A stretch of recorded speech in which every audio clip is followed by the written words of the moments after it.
All right, this is part 2 and example 2, and we are going to look at this word problem.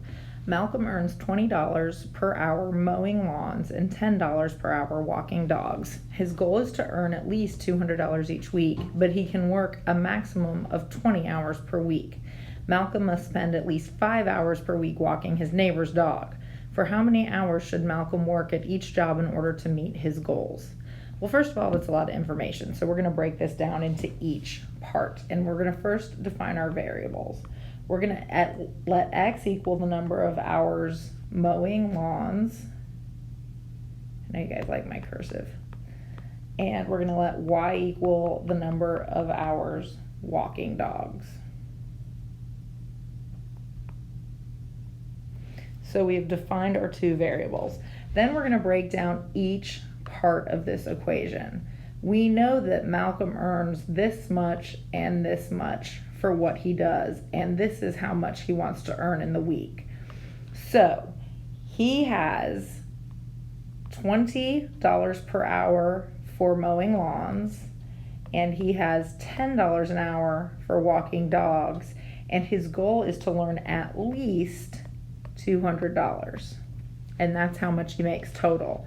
Then we can look at the next part of our equation here, and we can see that he can work a maximum of 20 hours per week.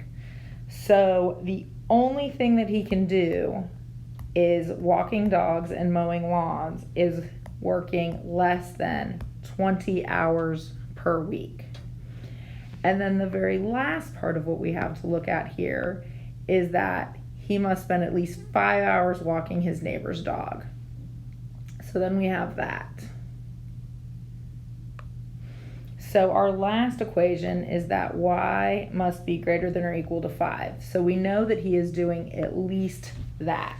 So right here we have a whole system of inequalities. This is a system of inequalities.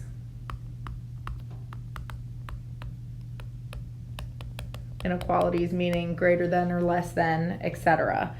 So what we need to do is we need to graph these equations to figure out what is going to be the best way for him and how many hours should he work at each job in order to meet these goals. So I'm going to start with y is greater than or equal to 5. So we probably need to look at our scale here and realize I'm going to let this be 5, 10, 15, put 20 right there. All right, 5, 10, 15, 20. And we'll do the same thing here. 5, 10, 15, kind of went off the grid there, but 20.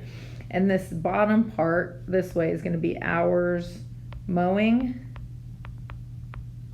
So the x value, we call that x. And on the side, this will be hours walking dog. So hours walking versus hours mowing. So that's labeling our graphs. So the first thing we know is that we have to be greater than or equal to 5. So everything above this line, greater than or equal to. Then we have another graph, and I'm going to take this graph. Y must be less than or equal to negative x plus 20. All right, so we have a y-intercept at 20, and we must be less than or equal this amount.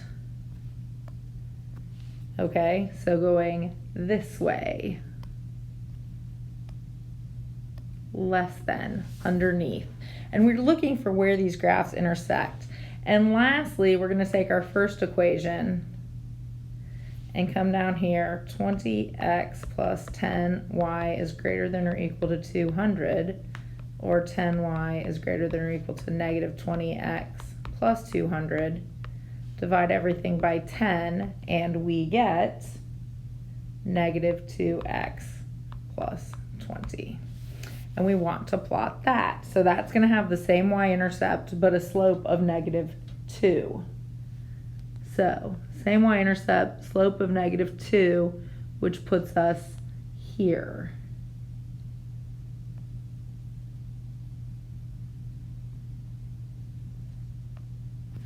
okay? And that we have to be greater than that.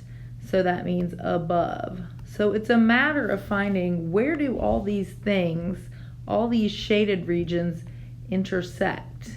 And right here, I can see that the place that satisfies all three of these equations is in here. So that means any point that I pick in that solution area will satisfy what he needs. So for example, I could pick 12,7 as a solution. 12,7 is in that shaded region. It's about right there. So you can take as many as you want, but you can show the area that works by shading the region, and this would show your solution. An appropriate graph would be all I need to see.